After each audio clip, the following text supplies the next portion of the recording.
Alors, on va voir quelques propriétés sur les racines carrées. Alors déjà, faire attention aux deux premières. Donc la racine carrée, par définition, c'est le nombre positif dont le carré vaut a. Donc bien sûr, il faut que a soit positif. Alors par exemple, on aura toujours racine de 3 au carré, c'est 3. Racine de 9, c'est 3, parce que 3 au carré égale 9.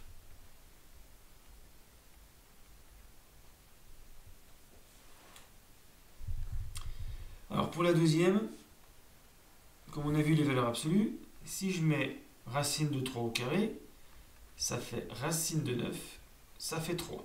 Donc ça ressemble beaucoup à la première. Mais la première, il fallait que 3 soit positif. Là, on peut mettre un nombre négatif, moins 3 au carré, parce que moins 3 au carré, ça fait moins 3 par moins 3, ça fait 9. Et donc ça fait 3. Et 3, c'est la valeur absolue de moins 3. Voilà, c'est pour expliquer un peu la deuxième égalité. Donc pas confondre les deux égalités ici. L'une ne marche que pour a strictement positif, supérieur ou égal à 0 plutôt. Et puis là, ça marche pour un réel quelconque. Et puis sinon, quand a et b sont positifs, on a ces deux formules. Donc c'est des formules qui marchent avec le produit et avec le quotient. À ne surtout pas faire avec addition ou soustraction. Voilà, je vous laisse faire les exercices, vous faites pause et je vous donne la correction. Alors, correction. Donc 7 sur racine de 2. On va éliminer le racine de 2 en dessous. Donc racine de 2, c'est environ 1,4. Le 1,4 au carré donne 2. Donc c'est ça la définition de racine de 2. Donc pour éliminer racine de 2, je multiplie par le même. Mais comme je multiplie racine de 2 par racine de 2, pour ne pas changer la fraction, il faut aussi multiplier en haut par racine de 2. Ce qui donne 7 racines de 2. Et racine de 2 fois racine de 2, c'est racine de 2 au carré. Voilà, c'est la définition de la racine carrée, ça vaut 2. Et donc ici, j'ai 7 racines de 2 sur 2. Ce qui va me permettre après d'ajouter avec d'autres racines de 2 le 7 sur racine de 2. Alors, comment simplifier racine de 8 plus racine de 50? Donc là, on va écrire racine de 2 et racine de 50 avec le plus petit nombre possible sous la racine carrée. Donc en fait, il faut sortir les carrés qui divisent les nombres qui sont sous la racine. Donc par exemple, le plus grand carré qui divise 8, c'est 4.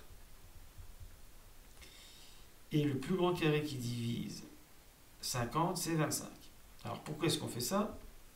C'est parce que maintenant on va pouvoir utiliser cette propriété, racine de 4 fois racine de 2, plus racine de 25 fois racine de 2. Mais quel est le nombre dont le carré vaut 4? C'est 2. Le nombre positif dont le carré vaut 4, c'est 2. Donc racine de 4, c'est 2. 2 racines de 2. Et quel est le nombre dont le carré vaut 25? C'est 5. 5 au carré égale 25. Donc racine de 25 égale 5.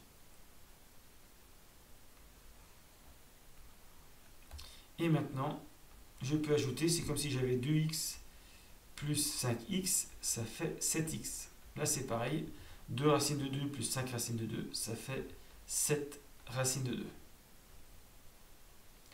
Et donc, racine de 8 plus racine de 50, sous cette forme, on ne peut rien faire. Il n'y a pas de formule avec les additions. Mais en décomposant, en faisant apparaître le racine de 2 pour les deux racines carrées, on peut simplifier. Et donc, on trouve 7 racines de 2.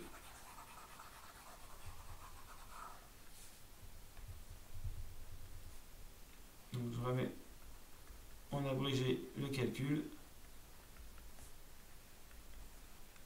Et voilà. Et donc on pourrait l'ajouter éventuellement avec 7 racines sur racine de 2. C'est pour ça que le 7 sur racine de 2, on le met également sous la forme 7 racines de 2 sur 2. Alors pour la dernière, Le plus simple, c'est d'appliquer les deux propriétés en même temps. Donc on va mettre un seul grand trait de fraction. 24 fois 28 sur 18 fois 8. Voilà, ce qui va permettre d'utiliser les propriétés de simplification des fractions. Alors là, j'ai un 8, donc je vais faire 8 fois 3. Ensuite, 28, c'est 14 fois 2. Et puis 18, 9 fois 2 fois 8. Alors, je peux simplifier ma fraction par 8, ici, par 2. Alors, je pourrais simplifier le 3 et le 9. Mais je vais me retrouver après avec 1 sur 3. Donc, je vais plutôt laisser sous cette forme. Alors, non, on va dire que je n'ai pas vu. Là, je barre le 3 et là, le 9 est remplacé par 3. Voilà, donc, au final, il me reste 14 en haut. Je vais changer de couleur. J'ai 14 qui n'a pas été barré. Et puis 3. Et la racine carrée. Donc tout ça, ça me donne racine de 14 sur 3. Que je pourrais laisser sous cette forme. Mais comme on n'aime pas les racines carrées au dénominateur, j'écris racine 14 sur racine de 3. Je multiplie en haut et en bas par racine de 3. Et racine de 3 fois racine de 3 en bas, ça fait 3. Et donc, racine de 14 fois 3, ça je vais le mettre dans la même racine. 14 fois 3, ça fait 42. Et racine de 3 fois racine de 3, ça fait 3. Et voilà comment j'écris sans racine au dénominateur le résultat. Donc on aime bien mettre les résultats avec des racines carrées sous cette forme. Fin de la vidéo.